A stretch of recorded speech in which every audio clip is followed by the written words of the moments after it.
A day in my life as a young hardworking na pango. Hello, it's me honey again. Isasara ko na ang aming gate ng kayamanan. Char. On the way na naman pa Korea si ante. Char. Dalawa nga yung gate namin para sureball na walang makakakuha ng aming kayamanan. Siyempre, char ulit.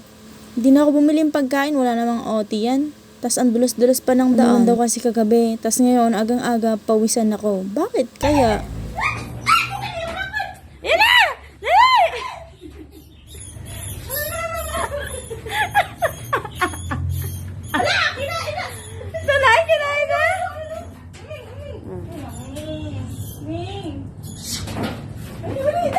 Hindi ko makalimutan ang haba pa ng pila. Late na talaga ako nito. Naghabol ba naman ng daga. Napagod ako.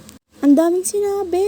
So, ba't malungkot ang beshi mo? Ikaw ba naman yung nagugutom sa pagmamahal eh? Char! So yun, gutom na nga at kain na. Kain mga kapango. Doon sa matatangos ang ilong, maghanap kayo ng pagkain nyo at mga alok sa inyo. Char! May bago kaming salta. Kaaway namin palagi, ang tangos kasi ng ilong niya. Sabi pa niya, ire-report niya daw tong vlog ko. Hi! Then, on the way na ulit pa uwi. Nakakapanghina.